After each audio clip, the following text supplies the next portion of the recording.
Olá pessoal, sejam muito bem-vindos ao podcast Papo de Redação desta quinta-feira. Hoje é dia 14 de dezembro de 2023. Aqui quem fala com vocês é o Lucas Lucchesi para trazer as principais notícias do dia. Hoje a gente vai ter uma entrevista com o senador Irã Gonçalves.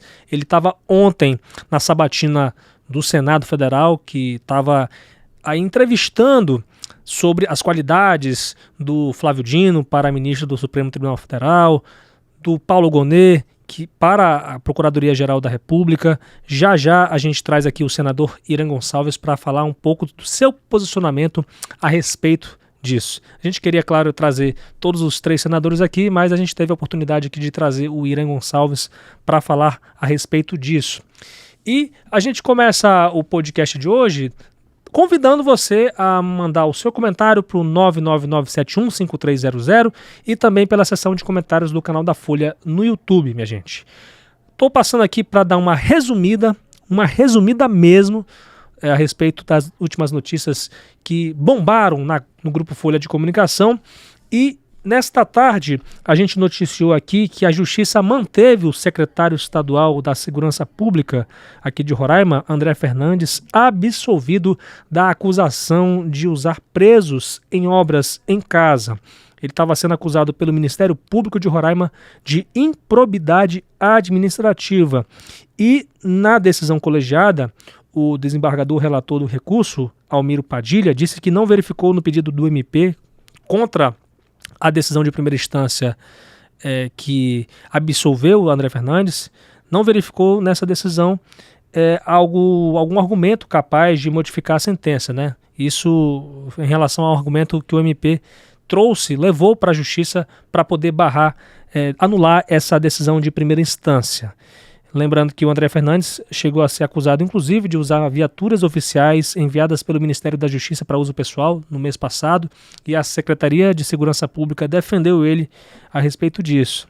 Mas lembrando que essa acusação que ele estava sendo imputada a ele era de usar, sem autorização judicial, 2 presos do regime fechado para construir uma cerca de madeira na própria casa em 2019, quando ele era secretário de Justiça e Cidadania.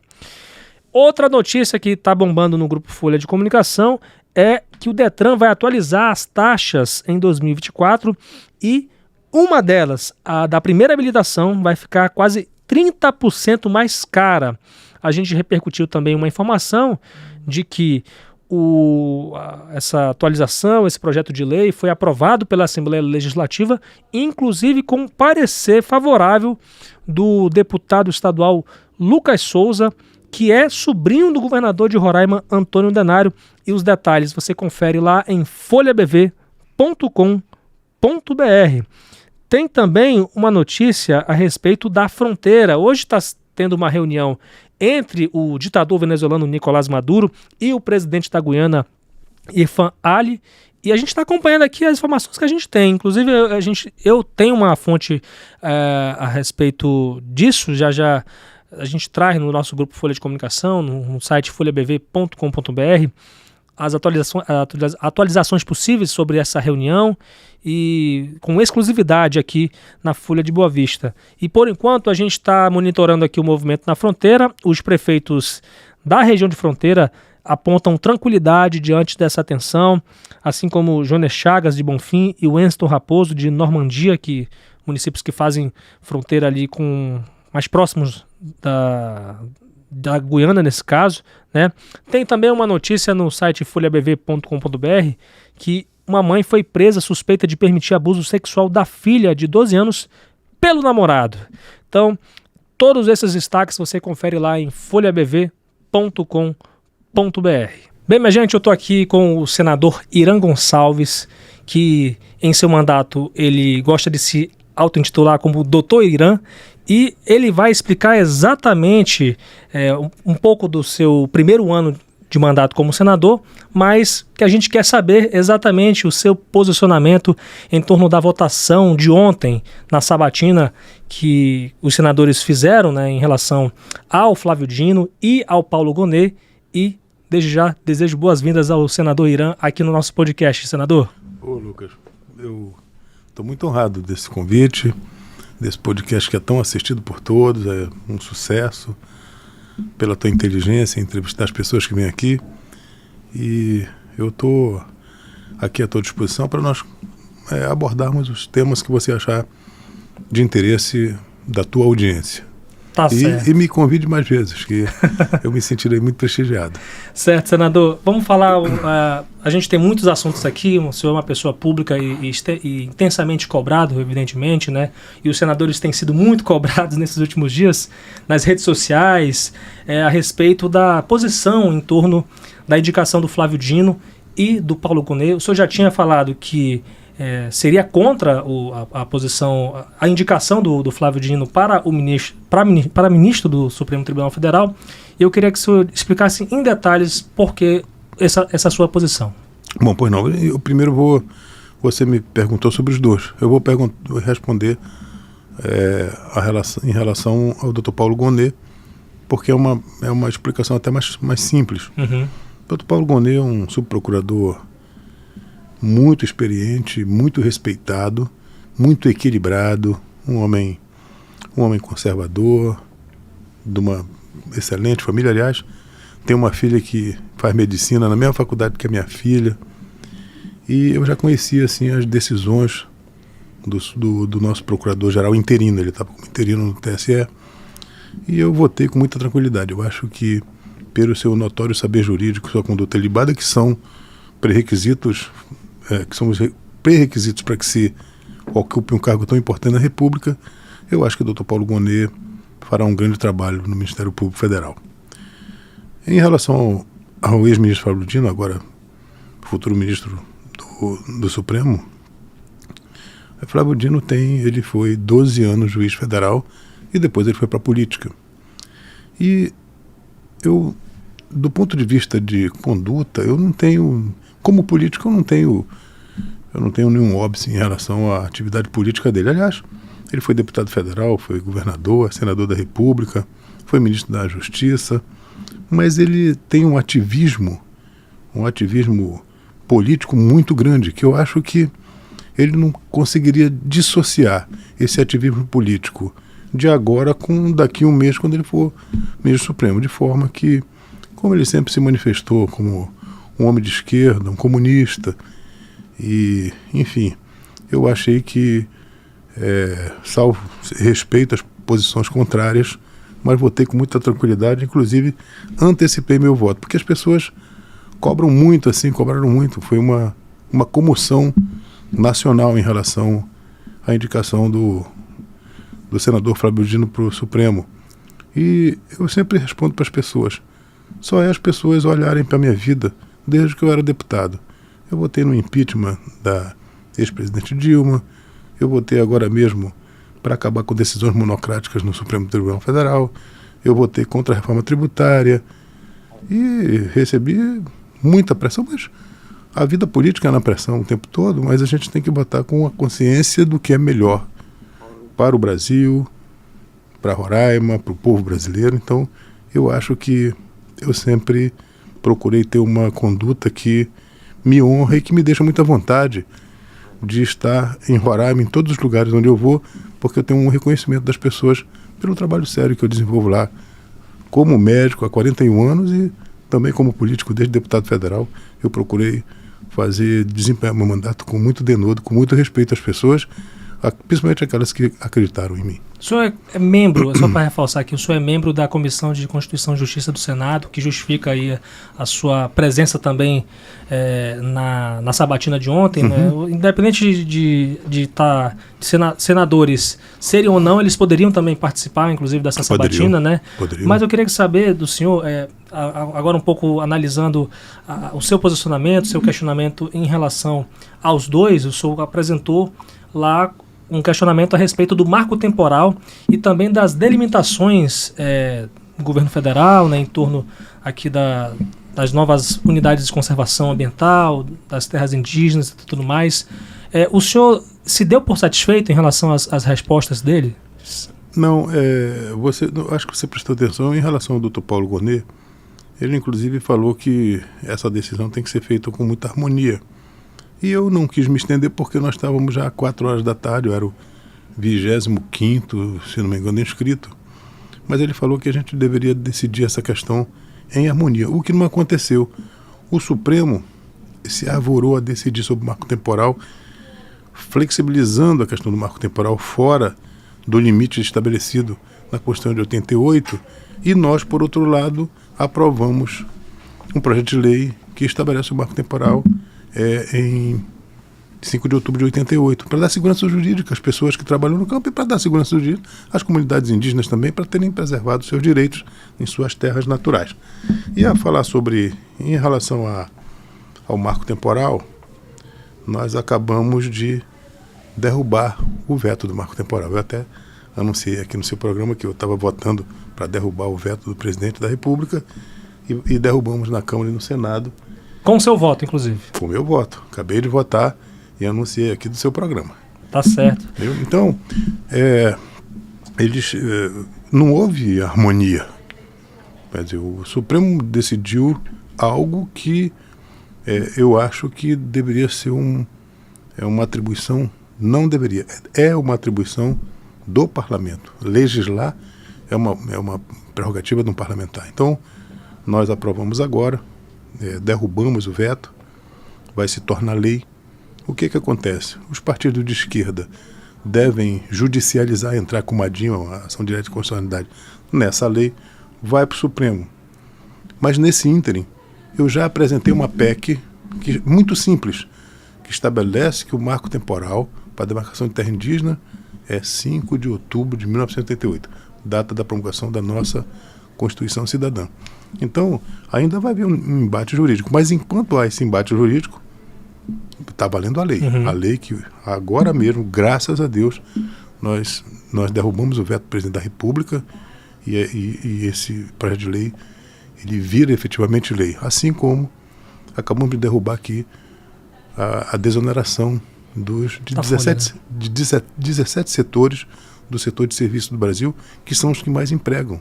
Acabamos de derrubar também, antes de vir para cá, há mais ou menos meia hora atrás, derrubamos esse veto que também vai até 2027, essa desoneração, garantindo emprego, renda, mais acesso a trabalho às pessoas nesses setores do serviço que empregam muito no Brasil. Senador, o senhor porventura mudou a sua posição ideológica quando o senhor se tornou senador e também mudou o governo federal? O senhor se mantém um político... Qual é a sua ideologia hoje? Eu sempre fui um homem mais de centro-direita. Eu tenho posições muito claras. Eu sou contra a liberação das drogas. Eu acho que também o Supremo se arvorou a decidir algo que ele não deveria fazer, porque isso gera uma desarmonia e uma assimetria entre os poderes. Não é? Eu sou em favor da família, eu sou contra a ideologia de gênero, eu tenho muitos questionamentos em relação a isso. E eu acho que não mudei. Aliás, Lucas, eu sou tão conservador que até a maneira que eu uso o meu cabelo e meu cavanhaque são desde que eu era adolescente. Não mudei nada. Enfim, prezo minha família, prezo valores tradicionais e não mudei. E procuro na minha vida pública não me afastar disso, porque quando você se posiciona longe das suas convicções, você desrespeita você mesmo, você não desrespeita as pessoas que gritaram você.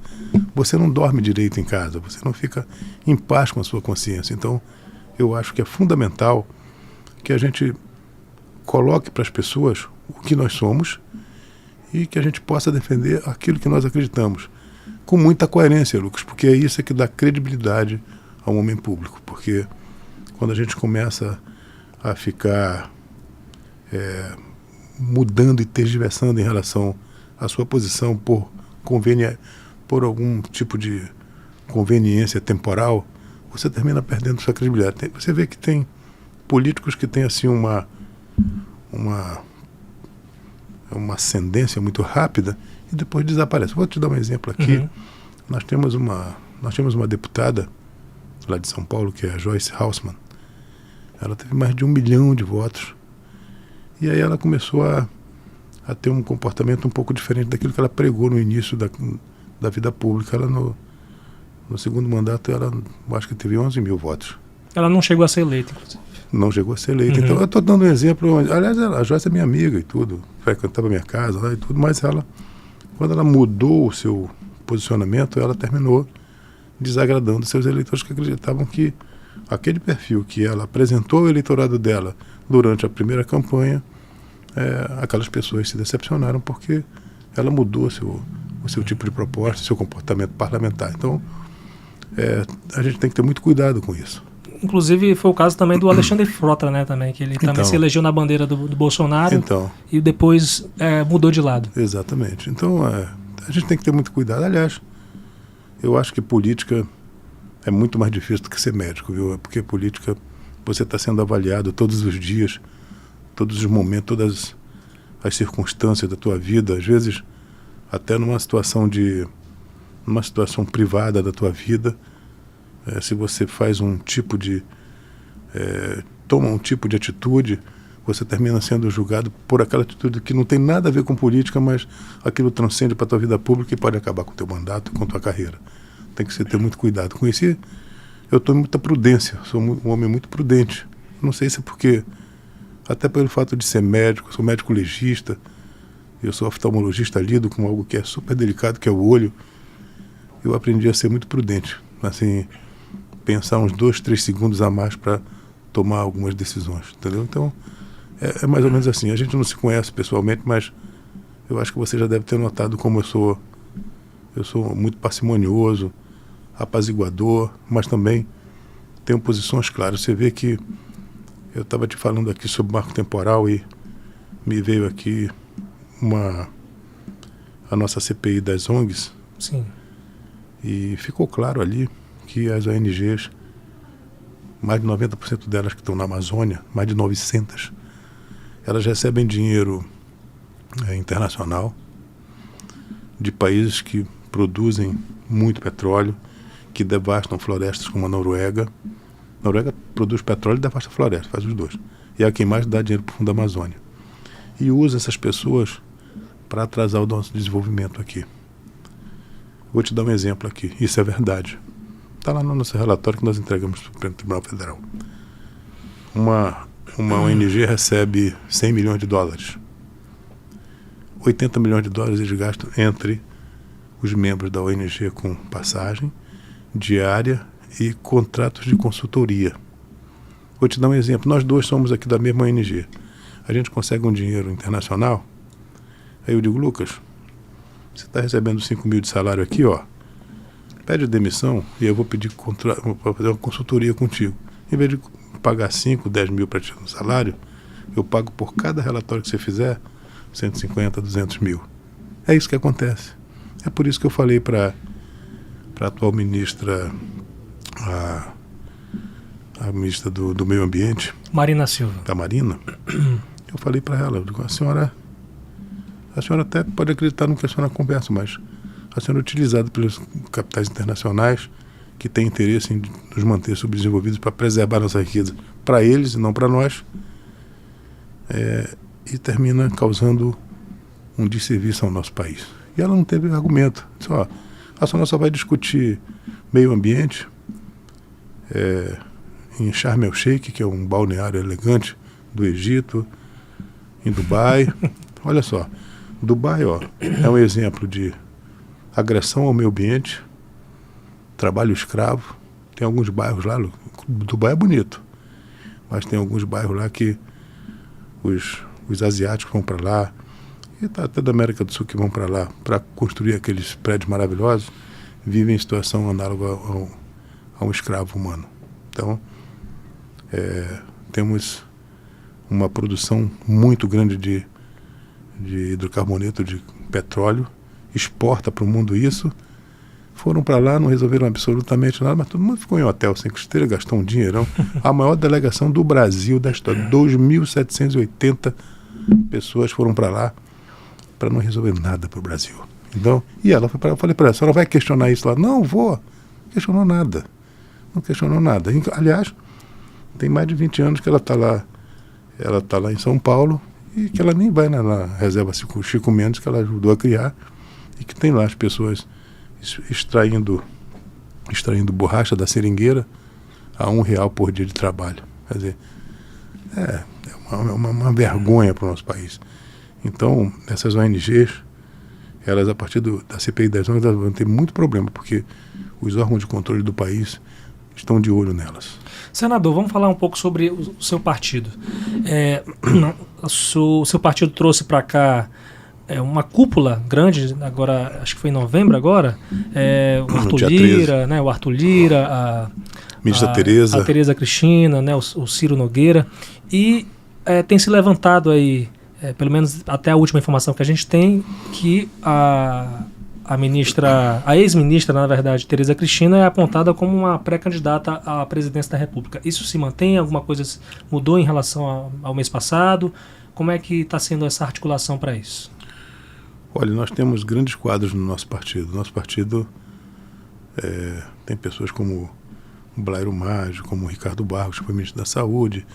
Nós temos Gilberto Wok, temos Ciro, temos o nosso líder Luizinho, que esteve aqui também, que hoje é o líder do partido na Câmara, e você vai ouvir falar muito dele, porque ele é muito competente, é um deputado federal do Rio de Janeiro, e que pode até, no futuro, ser presidente da Câmara. Então, a ministra Tereza, ela fez um trabalho excepcional no Ministério da Agricultura, ampliou nossos mercados, ampliou nossas exportações de commodities, tanto de proteína animal como vegetal, no mundo. É uma mulher muito séria e muito respeitada, uma pessoa doce, equilibrada. Então, quando se pensa numa chapa para presidente da República, sempre se pensa na ministra Tereza. Inclusive, eu acho, minha opinião pessoal, que se o ex-presidente Bolsonaro, ao invés de colocar o general Braga Neto de vice, tivesse colocado a Tereza de vice, a gente teria tirado aquela diferença que foi a razão da derrota dele na eleição anterior. E sempre quando se fala em alguém para presidente da República, o nome dela é sempre lembrado. Eu acho que, você sabe que eleição majoritária, Lucas, não é quando a gente quer. Eu vou te dar um exemplo meu. Eu nunca pensei em ser senador. Eu estava preparado para ser deputado federal de novo, tinha uma avaliação boa. Eu tinha me preparado para isso. E aí as forças políticas, a grande maioria das lideranças políticas do Estado, a maioria dos prefeitos, vereadores, os deputados estaduais, o governador, o presidente da Assembleia, o senador Messias, o nosso querido ministro Jonathan de Jesus, todo mundo se juntou e disse, olha, agora vai ter que ser você. E aí eu me senti fortalecido e acreditei que seria apoiado por eles uma oportunidade de ser senador. E assim aconteceu. Assim é na eleição majoritária de presidente da República. Eu acho que,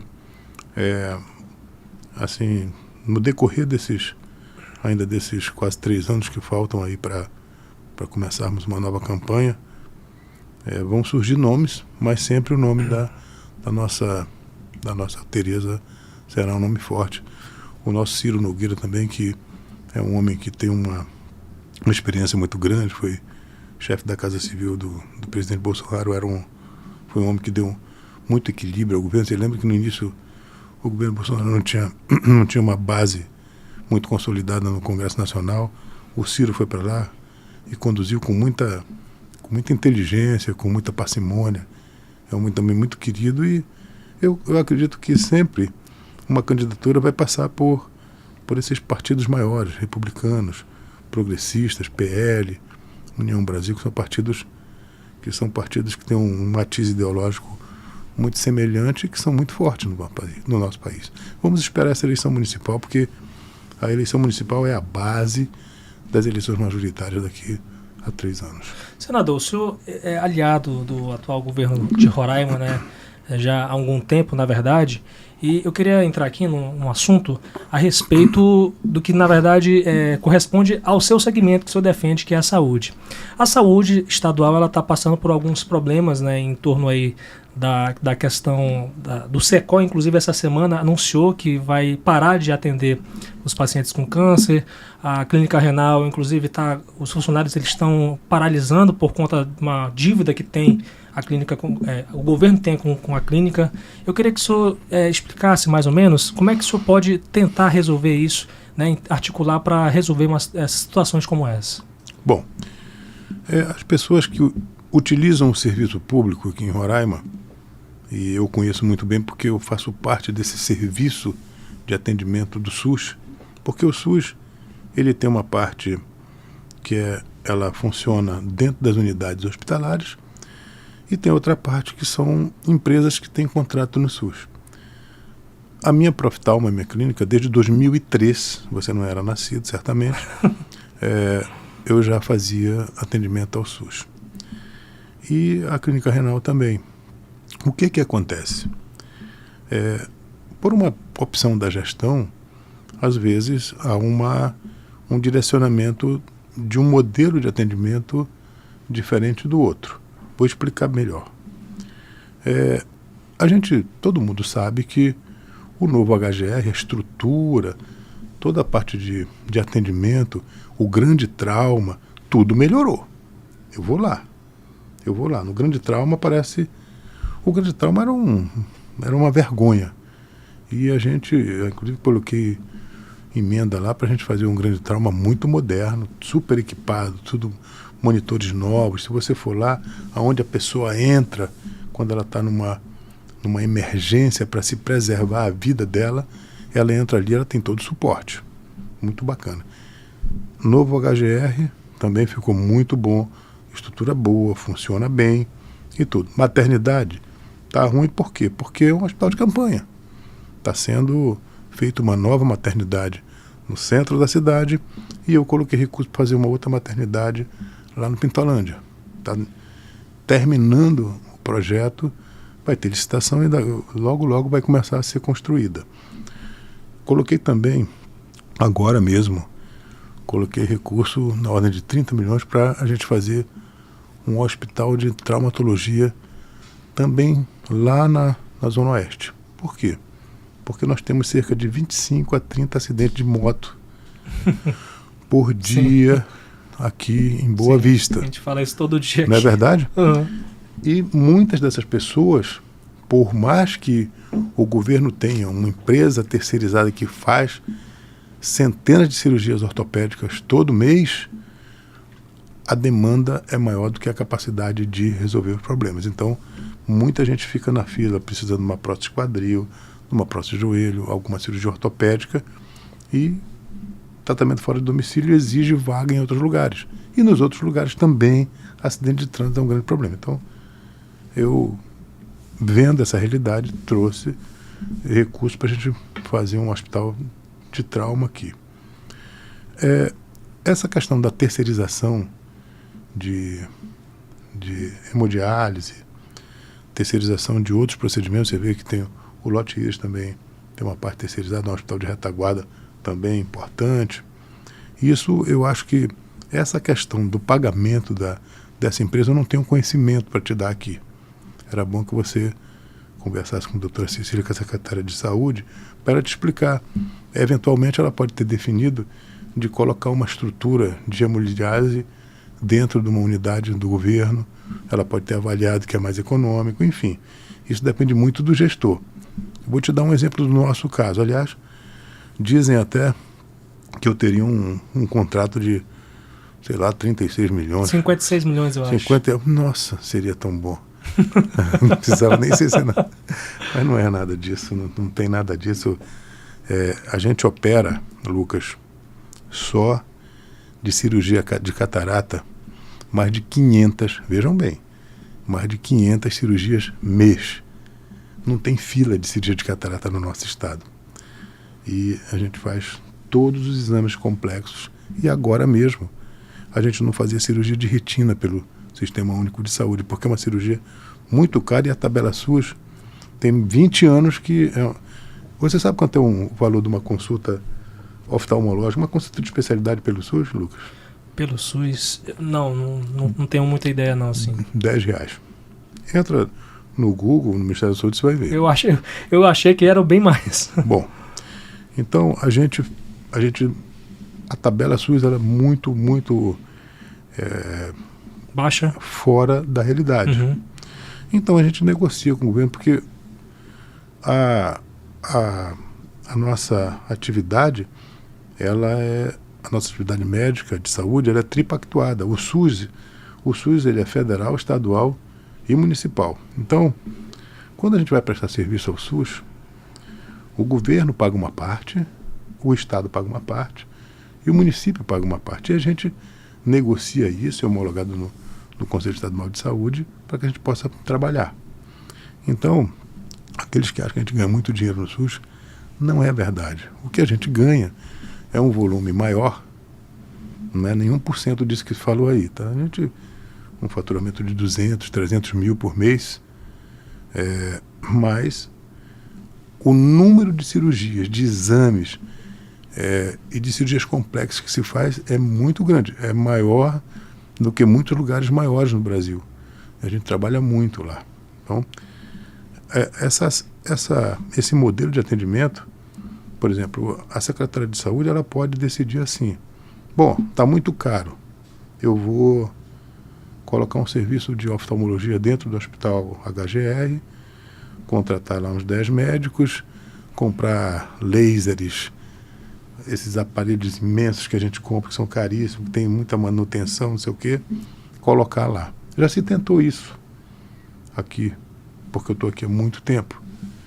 E às vezes o gestor vai ver que não dá certo. Por quê? Porque uma estrutura mais enxuta é mais econômica, a gente tem cuidado com os aparelhos, a gente tem cuidado com manutenção, a gente tem muito mais agilidade de resolver problemas. Então, o gestor define essas coisas. A saúde, ela é muito politizada, porque eu digo que a maior felicidade de um gestor é quando a gente inaugura um hospital. No outro dia, começam os problemas, porque saúde tem um imponderável. Às vezes tem um evento adverso, às vezes tem uma pandemia como nós tivemos com o Covid-19, desorganiza todo o nosso sistema. Vou te dar um exemplo. Durante a pandemia, nós lá na Câmara de Deputados, nós tínhamos uma comissão externa do coronavírus que eu participava e nós construímos um orçamento só para enfrentar coronavírus, facilitamos a importação de APIs, enfim, fizemos um marco legal muito complexo, inclusive com telemedicina, que foi um projeto meu, e aí não faltou dinheiro no Brasil. Você vê que teve até alguns gestores usaram mal, teve operações, sim, essas coisas todas, né? Mas é porque tinha muito dinheiro. Não faltou dinheiro, não faltou vacina e, enfim, eu acho que o Brasil deu um show, porque o Brasil tinha um SUS. As pessoas sofreram muito menos aqui, por exemplo, do que nos Estados Unidos, porque a conta chega em casa nos Estados Unidos. Aqui não. Então, a gestão da saúde é algo muito complexo. Muito complexo. Então, as pessoas têm alguns lugares que são, óbvio, numa maternidade que ela é uma maternidade de campanha, você não vai sentir o conforto como é numa maternidade quando ela for construída. Se você for lá no Hospital do Câncer, lá no Hospital de Amor de Barretos, que a gente trouxe uma unidade de diagnóstico precoce e cirurgia minimamente invasiva ali no Pricumã, acredita, Lucas, tem pessoas que as mulheres não entram ali porque acham que aquilo ali é particular, que tem que pagar, que é tão bonito e tão organizado, sem fila, todo mundo muito competente, um atendimento muito humanizado, entendeu? Funciona muito bem. Ninguém elogia. Agora, se tiver uma confusão lá, aí todo mundo vai falar. Então, a saúde é isso. A saúde gera toda essa polêmica, mas eu acho que com todas as dificuldades que nós temos,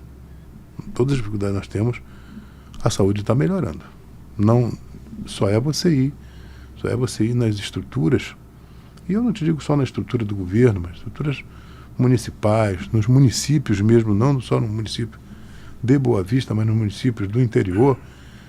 Se você pegar Roraimópolis tem uma estrutura já grande que abarca ali toda aquela área sul, desde o Caroebe, Baliza, São Luís, Vila do Equador. Então, todos aqueles aglomerados populacionais ali, eles têm uma referência em especialidade, já tem exames complementares mais complexos, já tem uma maternidade, enfim.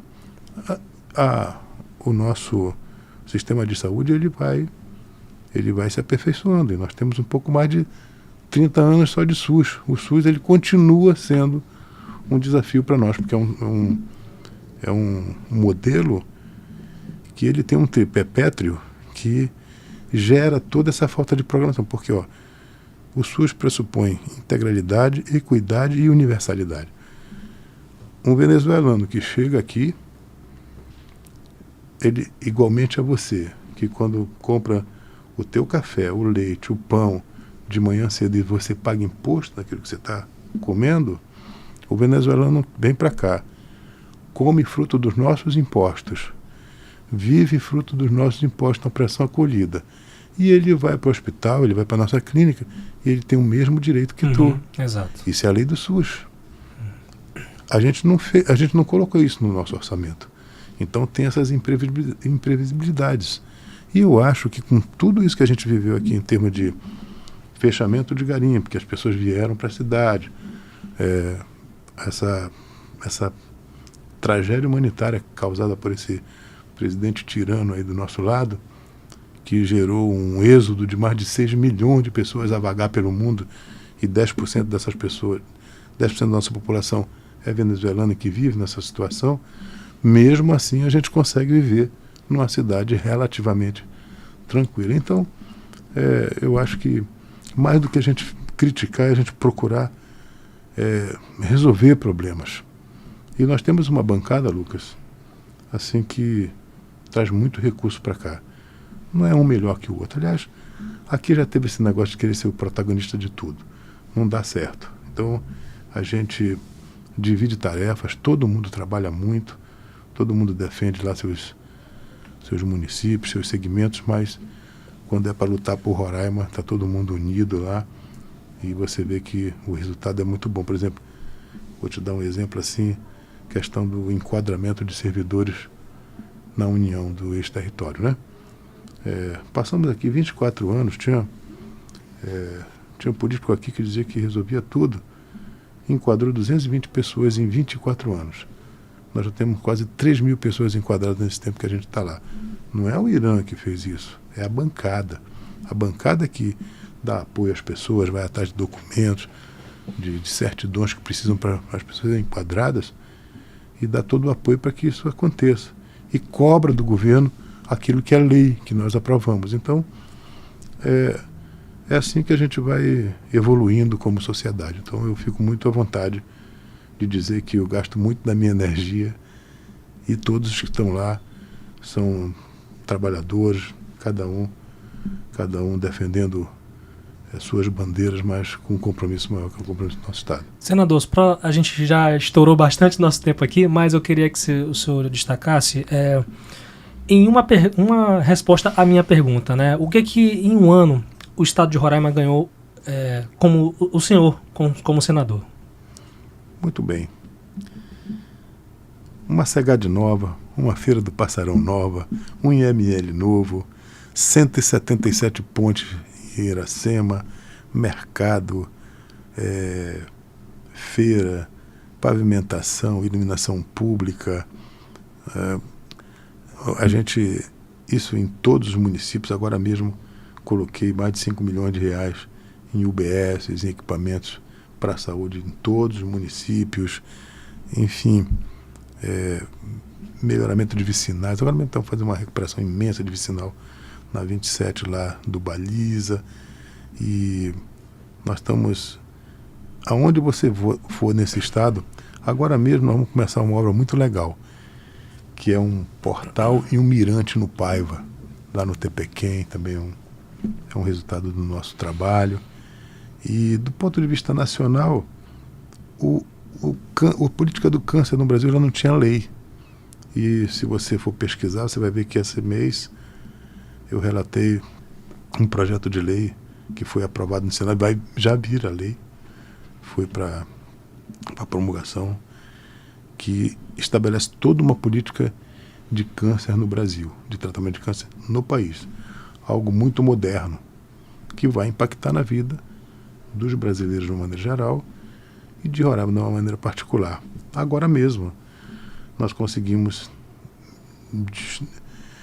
desenrolar a questão da nossa radioterapia que está parada há 4 anos. Eu trouxe o presidente Temer aqui, onde ele assinou a ordem de serviço para começar a obra. 6 meses depois, essa empresa faliu, que era um contrato com o Ministério da Saúde. Ela fazia 8 obras no Brasil. E essa obra parou. Agora que nós conseguimos resolver essa questão, vai recomeçar a obra. E já estou antevendo um problema. Essa obra, Lucas, virou um hotel de venezuelanos. Tem um monte de gente morando lá. Então já dei ciência ao Ministério Federal, à Secretaria de Saúde, de que a gente precisa tirar essas pessoas de lá para começar a obra. Porque você sabe que tem todo um protocolo para retirar essas pessoas em situação de vulnerabilidade dessas obras públicas, não é? Então já estou me antecipando, porque a licitação foi feita, o recurso garantido, 8 milhões de reais, para terminar a radioterapia, que vai salvar muitas vidas. A maioria das pessoas que precisa, faz cirurgia oncológica, tem cirurgião aqui. Faz quimioterapia, tem quimioterapia aqui. Quando precisa de radioterapia, não tem, nem bracterapia. Nós vamos resolver essa questão, eu acho que até julho a gente inaugura. Então, sou um pouco do trabalho do senador Irã. Tá bom, senador Dr. Irã, muito obrigado aí por ter vindo aqui ao nosso podcast Papo de Redação, e sempre que tiver alguma novidade a gente está aqui à disposição do senhor para a gente poder informar a população a respeito do que tem de interessante, né, para o nosso povo.